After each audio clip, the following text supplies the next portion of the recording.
Bismillahirrahmanirrahim. Assalamualaikum warahmatullahi wabarakatuh. Alhamdulillahi rabbil alamin.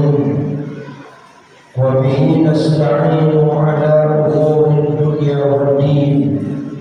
Wassalatu wassalamu ala asyrafil anbiya'i wal mursalin. Sayyidina wa nabiyyina wa maulana Muhammadin wa ala alihi wa ashabihi al-mujahidin at-tahirin. Asyhadu an la ilaha illallah iyyahu na'budu wa iyyahu nasta'in wa asyhadu anna Muhammadan 'abduhu wa rasuluhu al-mab'uts rahmatan lil 'alamin. قال الله تعالى في كتابه الكريم أعوذ بالله من الشيطان الرجيم بسم الله الرحمن الرحيم وبشر الذين آمنوا وعملوا الصالحات أن لهم جنات تجري من تحتها الأنهار ila akhir ayat. Sadaqallahul azim. Surah Al-Baqarah ayat 25. Yang saya hormati pengurus Masjid Nurul Hasanah, tokoh-tokoh masyarakat, Bapak Ibu kaum muslimin dan muslimat, semoga yang hadir ini insyaallah senantiasa mendapat rahmat, nikmat dan ampunan Allah Subhanahu wa taala. Amin. Ya rabbal alamin. Alhamdulillah, mari kita bersyukur kepada Allah. Maghrib ini masih diberikan nikmat oleh Allah. Salah satu nikmat yang Allah berikan kepada kita adalah nikmat bisa datang ke masjid. Bisa saja datang ke masjid sudah bersyukur kita kepada Allah. Karena tidak semua orang bisa ke masjid.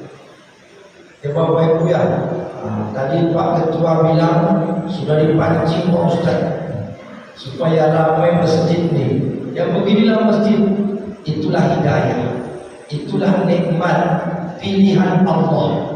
Tugas kita mengajak, tugas Allah memastikan siapa yang diberi nikmat hidayah oleh Allah Subhanahu wa taala. Jangankan orang lain Bapak Ibu, jangankan masyarakat, istri saja susah kadang-kadang diajak sholat. Suami saja jangankan ke masjid, sholat pun payah. Betul tak? Tapi bukan suami sini, suami sebelah. Sebelah mana Pak? Ya sebelah Bapak lah. Itulah hidayah. Maka nikmat Allah itu ketika sampai kepada kita bisa beribadah, alhamdulillah. Selanjutnya tugas kita berdoa agar amal ibadah kita dikabulkan Allah. Itulah tugas kita. Kita beribadah lalu kita berdoa, terserah Allah Subhanahu wa taala. Masuk kepada ranah tawakal kepada Allah. Kemudian berselawat kita kepada Rasul Nabi Muhammad sallallahu alaihi wasallam. Allahumma shalli ala sayyidina Muhammad wa ala ali sayyidina Muhammad. Assalamu alayka ya Rasulullah. Bapak Ibu yang saya muliakan, sebelumnya ini perdana ya. Ya Pak Ketua ya. Kalau sama Pak Ketua ada asing lagi, karena sering jumpa di Masjid Nurul Yakin. Bagi Bapak Ibu yang di Masjid Nurul Hasanah, ini perdana pada saya. Tapi sebagian saya sudah kenal. Ada saudara Atan, ini sudah jumpa di Bapak Inton. Bukan cuma di masjid, tapi di Nurul Yakin jumpa juga. Saya tinggal di Tenayan Raya, sama dengan saya. Cuman beda kelurahan. Kelurahan kami Sialam, sakti. Jual selang sakti. Saya punya 2 alamat, bisa di Jalan Sekuntum, bisa di Jalan Jengkol, Simpang Jengkol. Itulah karena orang balik. Alhamdulillah. Bapak Ibu yang saya muliakan, asal saya perkenalkan dari negeri Kuantan Sengingi, Kuansing. Kata orang Pekanbaru tercobor kemudahan. Itu di Simpang Kuantan itu banyak kampung, orang Kari.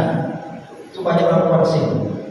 Baik Bapak Ibu yang saya muliakan, kajian kita maghrib ini mengambil Al-Quran surat Al-Baqarah ayat 25 dengan judul amalan-amalan yang paling dicintai Allah.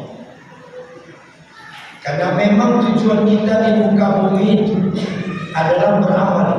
Wa ma khalaqatul jinna wal insa illa liya'budun.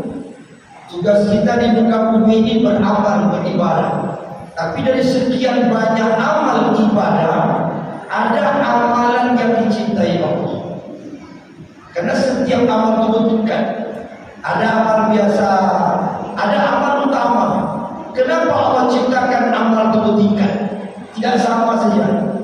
Karena Allah menciptakan surga juga bertingkat. Siapa yang akan sampai ke surga paling tinggi, ada amalannya.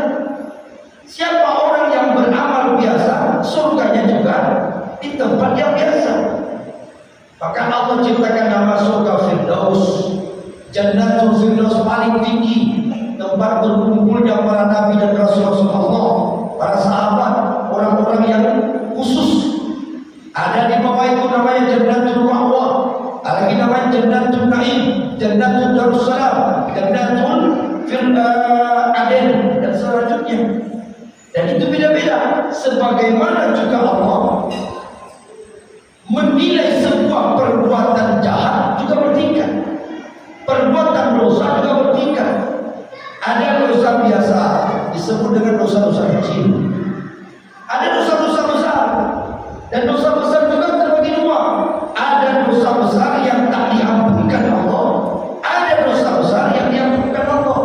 Besok masuk neraka juga bertingkat. Ada dalam neraka itu 3 tingkat. Tingkat pertama kekal di neraka. Ada namanya neraka jahanam. Ada orang masuk neraka jahim. Ada neraka wel. Ada neraka sakar. Banyak tingkatnya. Tapi macamnya 3. Ada sebentar di neraka, ada lama di neraka, ada kekal di neraka. Tergantung dosanya. Na'udzubillahi min dzalik. Kalau dapat jangan sampai melihat neraka. Jangankan masuk, melihat pun jangan sampai. Sebab asap neraka saja, panasnya asap neraka itu Bapak Ibu, terasa 50 tahun perjalanan. Masya Allah. Sebagaimana harumnya bau surga tercium 50 tahun perjalanan. Berapa jauh itu? Kalau kita ke Amerika itu 1 hari 2 malam lah, paling lama sampai. Naik pesawat sampai. Ataupun kita mungkin naik kapal, tak sampai setahun sampai. Ini ada perjalanan 50 tahun baru sampai. Masya Allah.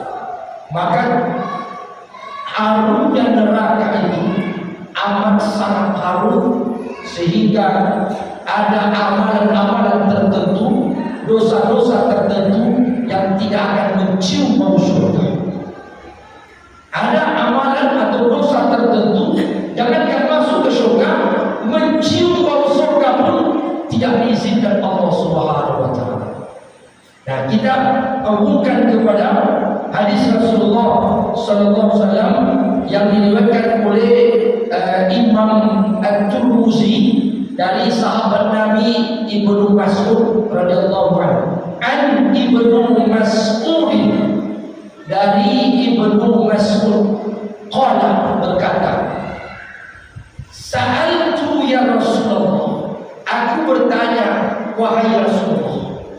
Ibnu Mas'ud, wahai Rasulullah, ayyul amalu afdal. Dalam matan yang lain ada tambahan, ayyul amalu afdal ahabbu ila Allah. Wahai Rasulullah, apakah amalan yang paling utama yang dicintai Allah? Berarti Ibnu Mas'ud ini ingin sampai pada amalan tertinggi agar sampai ke surga Firdaus. Pertanyaan Ibnu Mas'ud ini mewakili pertanyaan umat Islam termasuk kita. Apa amalan yang paling dicintai oleh Allah? Qala Rasulullah sallallahu alaihi wasallam, berkata Rasulullah, amalan yang paling dicintai oleh Allah pertama, as-salatu ala waqtiha. Dalam matan yang lain, as-salatu li waqtiha. Dalam matan yang lain lagi, as-salatu fi waqtiha. Dengan perawi yang lain tetapi maknanya sama. Matan itu artinya Bapak Ibu, bunyi hadis ucapan Nabi yang dihafal oleh sahabat. As-salatu ala waqtiha artinya adalah amalan paling dicintai oleh Allah itu salat di awal waktu. Itu dia. Salat di awal waktu. Maka Bapak Ibu yang hadir ini sudah mendapatkan amalan yang dicintai Allah. Salat maghrib berjamaah berarti kan di awal waktu. Tetapi yang paling berat itu istiqomah. Wah, ini paling berat. Ya kan? Yang paling berat itu istiqomah, menjaganya, memeliharanya. Cuma timbul pertanyaan Bapak Ibu, yang disebut dengan awal waktu itu berapa menit?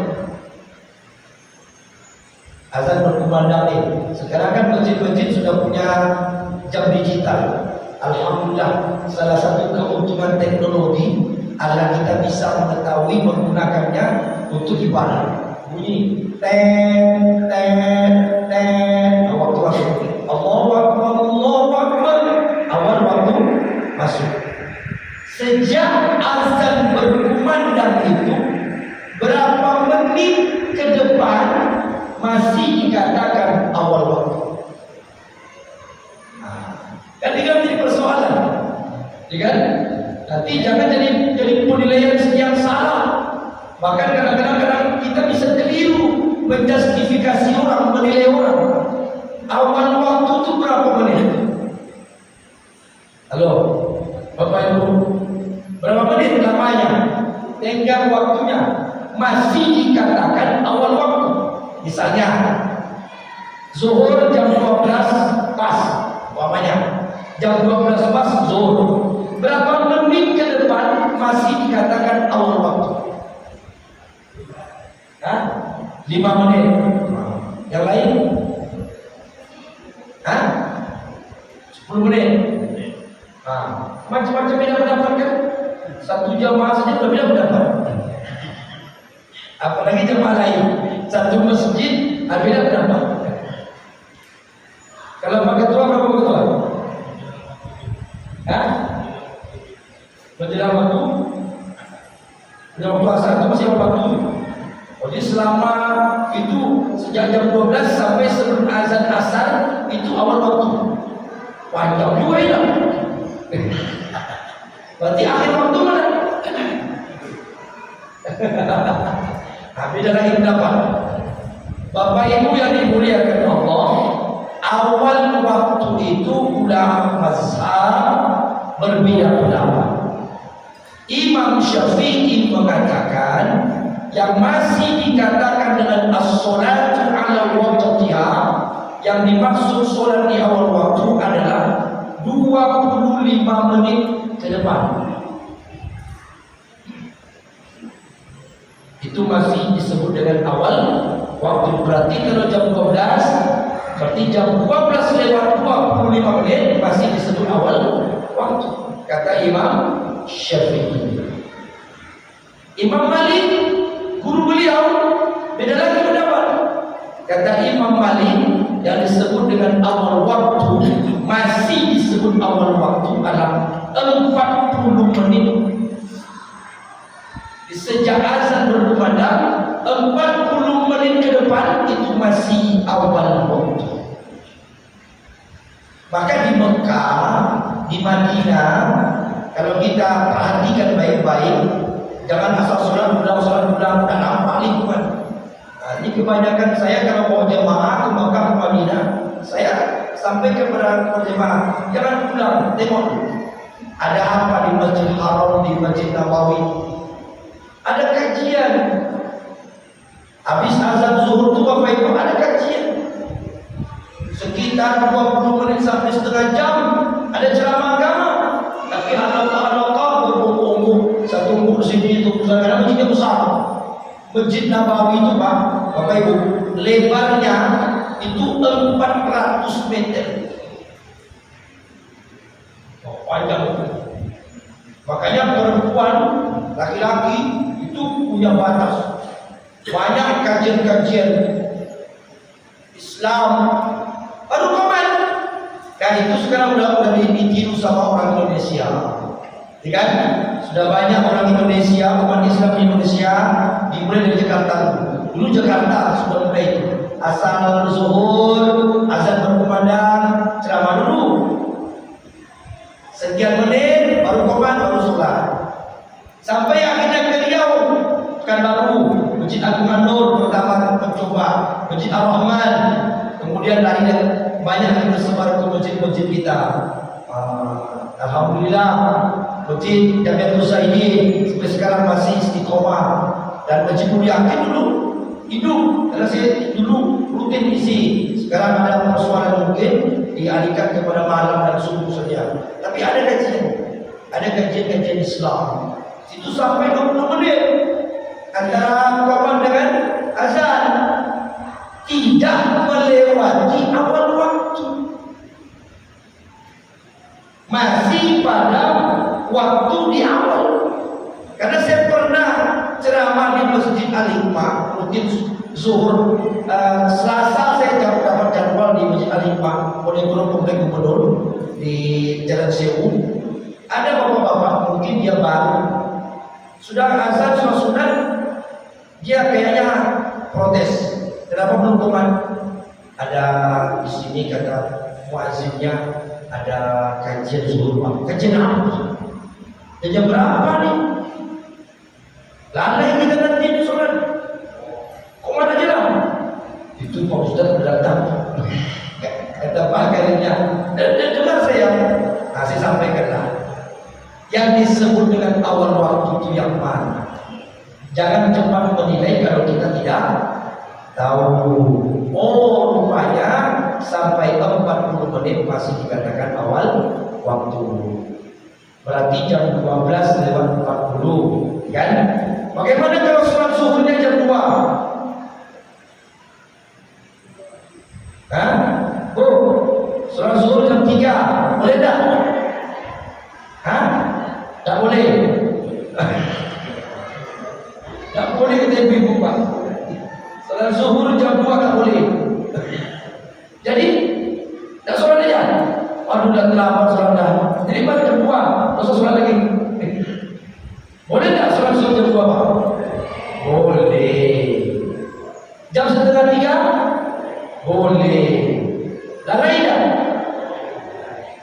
Hah? Lalai tak? Lalai. Baik. Berarti jamaah Nurul Hasanah sepakat orang yang sholatnya jam 2.30 atau jam 2 zuhurnya lalai. Ya, sepakat? Itu baru lagi. Kita buka Al-Quran. Fawailul lil musallin. Maka neraka wel. Tadi neraka namanya neraka wel, neraka saqar, neraka jahannam, kan? Dan neraka lain. Fawailul lil musallin.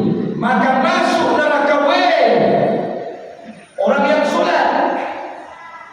Allazina hum an salatihim sahun, yaitu orang-orang yang salatnya lalai.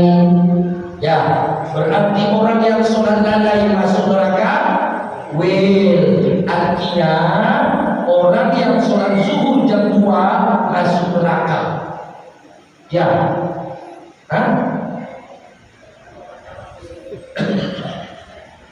Tadi yang bilang lalai kan Bapak Ibu. Ya lalai waktu. Terserah lalai waktu. Berarti orang yang sholat jam 2 itu masuk neraka. Tidak ulang. Masih ulang lagi lah. Sholat zuhur jam 2 lalai dah. Tidak lagi. Tadi ya. Oh, bulan. Jadi sholat zuhur jam 2:30 lalai. Tidak. Ya berarti ya lagi. Berarti orang yang sholat zuhur jam 2:30 masuk neraka. Tidak pula. Oh lalai kalau ada pekerjaan, artinya sengaja diulur-ulur. Berarti itu lalai. Nah, berarti kalau sengaja mengulur-ulur waktu sampai jam 2:30 bersolat, berarti masuk neraka.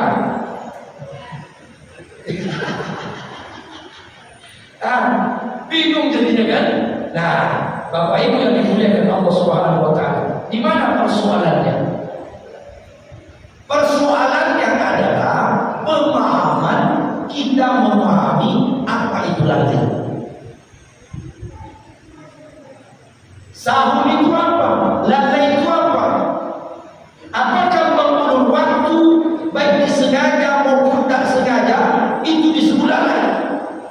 Itu dulu kita pahami apa itu lalai.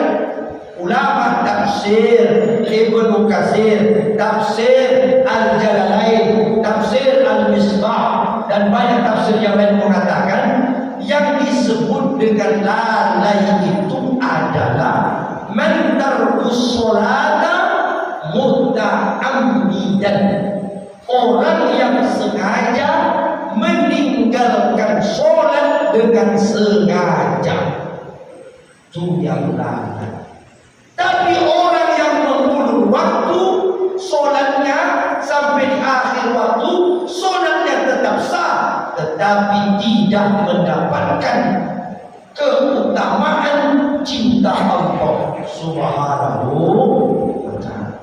Yang sholat di awal waktu amalan yang dicintai Allah, yang sholat di pertengahan waktu dan terakhir waktu nilainya rendah tapi tidak masuk neraka. Yang masuk neraka itu fawailul lil musallin, yang lalai sholatnya, tarkus sholata muta'ammidan. Dua unsurnya. Unsur pertama adalah meninggalkan sholat.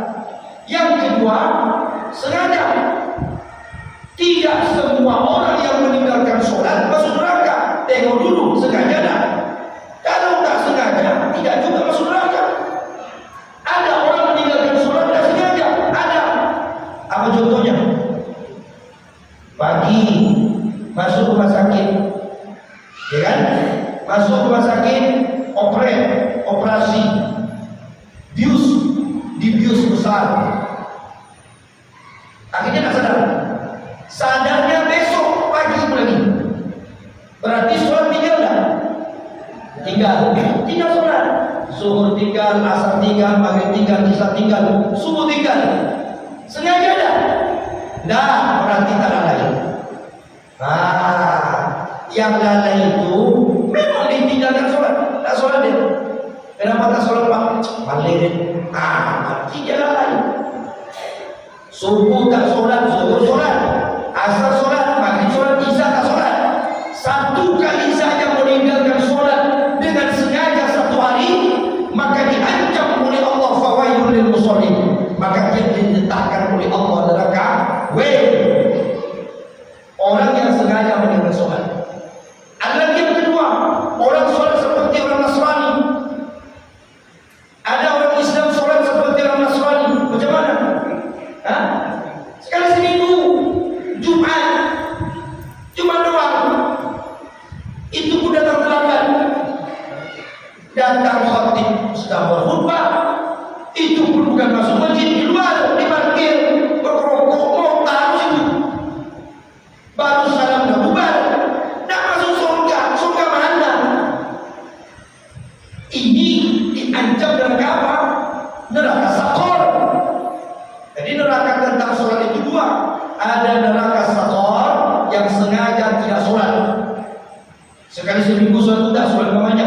Orang yang sholat sekali seminggu dianggap tak sholat, apalagi sekali setahun. Orang yang sengaja meninggalkan sholat sekali-sekali dianggap lalai, dia terancam neraka wel. Boleh pilih neraka wel atau neraka Saqar. Nauzubillah min zalik. Nah, ini yang disebut dengan orang yang lalai. Jadi mengulur waktu tidak termasuk lalai. Apa dalilnya? Nah, kita buka surat An-Nisa ayat 103. Allah yang berfirman, "Faqimus sholat," dan maka dirikan sholat. "Inna sholata kanat 'alal mu'minina kitaban mawquta." Sesungguhnya sholat itu diwajibkan atas orang-orang yang beriman pada waktu yang telah ditentukan. Mana waktu zuhur? Sejak azan berkumandang sampai kapan? Sebelum azan asar, itu namanya waktu zuhur. Mana waktu asar? Sejak azan asar berkumandang sampai sebelum azan maghrib, namanya waktu asar. Selama waktu itu sholat sah, tetapi yang dicintai Allah di awal waktu. Bagaimana supaya bisa awal waktu? Paling bagus adalah di masjid. Di masjid pasti waktunya, kan? Ramaikan masjid, datang ke masjid. Kalau ingin mendapatkan kecintaan Allah, maka orang-orang yang tinggal dekat masjid, ramaikan masjid. Jangan nanti sampai mati baru. Ada orang Bapak Ibu ketika hidup tak pernah ke masjid. Kalau pun datang ke masjid sekali-sekali, pas mati baru ke masjid. Ini jangan sampai begitu. Ke masjidlah sampai mati, jangan baru mati baru ke masjid. Ada orang ke masjidnya sampai mati, ke masjid sampai mati. Ada juga orang pas mati baru ke masjid. Sama dah? Beda kan? Jangan sampai begitu kita.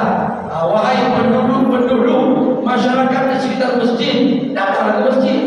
Karena masjid ini tempat kita untuk kembali kepada Allah Subhanahu wa ta'ala. Doa ingin rezeki berkah, doa ingin mendapatkan nikmat Allah, doa ingin masuk surga. Bertamu tak pernah, mendatangi Allah tak mau. Datangi Allah, kunjungi Allah. Kita saja kepada manusia, Bapak Ibu, maaf bicara, kita kepada manusia yang juga sama-sama makhluk, ada hajat kita kepada manusia. Sebelumnya kita harus kenal dulu. Bagaimana supaya bisa kenal dengan orang itu tersebut? Kunjungi. Assalamualaikum. Salam Pak, saya perkenalkan diri, saya penduduk baru di sini. Rumah saya pas di sebelah Bapak Ibu. Oh, iya. Sudah datang. Lama-lama saya datang kenal. Setelah kenal, ketika kita ada keperluan, gampang. Pak, aku bisa pinjam panci sebentar. Oh ya, pinjam lah. Apa? Tidak. Bisa pinjam tangga, Pak. Oh ya, pinjam lah. Ini berkunjung tak pernah. Datang-datang pinjam. Jam duit pulang tuh. Ya dah. Assalamualaikum, salam. Pak, Bu, ya bisa pinjam duit dah. Kamu siapa? Kan begitu kan? Bahasa manusia begitu. Kamu siapa? Kamu siapa? Saya tetangga Bapak. Di mana kan? Itu 5 rumah dari sini. Tak pernah nampak? Iya Pak. Jadi udah berapa lama sih itu? Udah 5 tahun. 5 tahun. Tak pernah nampak. Tiba-tiba datang pinjam duit, dikasih tak? Manusia saja tak mau kasih, apalagi kita tinggal di masjid. Tiba-tiba minta sama Allah, tak pernah datang ke masjid, doa sama Allah, ya Allah, banyakkan rezekiku. Kata malaikat, kamu siapa? Iya kan? Kamu siapa? Berkunjung tak pernah, datang tak pernah. Kalau pun datang sebentar pulang, tak siapa, nama tak siapa, dari asal dari mana, tak kenal Allah sama kita. Maka Allah cinta kepada orang yang sudah di awal waktu supaya Allah kenal dengan kita. Kalau Allah kenal dengan kita, insya Allah Allah akan memberikan kebutuhan hidup kita. Apa janji Allah? Wa may yattaqillaha yaj'al lahu makhraja wa yarzuqhu min haitsu la yahtasib wa may yatawakkal 'ala Allah fa huwa hasbuh. Hidupmu aku yang jamin. Jangan khawatir. Hai manusia yang dekat sering datang ke rumahku, kebutuhan hidupmu aku yang selesaikan. Jangan khawatir. Itu Allah berjanji dalam surat At-Tolak ayat 2 dan 3. Maka supaya kita mendapatkan kemudahan dari Allah Subhanahu wa taala. Itu bunyinya awal waktu sudah. Ya Bapak Ibu ya, itu satu baru. Supaya kita dicintai oleh Allah Subhanahu wa taala, jalan paling baik adalah datangi rumah Allah agar dapat sholat di awal waktu. Insyaallah. Mudah-mudahan Masjidul Hasanah semakin banyak tamu yang datang dan kemudian dikenal oleh Allah Subhanahu wa taala. Mohon maaf ya batin, besok kita sambung insyaallah. Ada 2 lagi amalan yang dicintai oleh Allah Subhanahu wa taala. Mohon maaf ya batin, subhanallah wa bihamdika asyhadu an la ilaha illa anta astaghfiruka wa atubu ilaik. Wallahu a'lam bishawab. Wassalam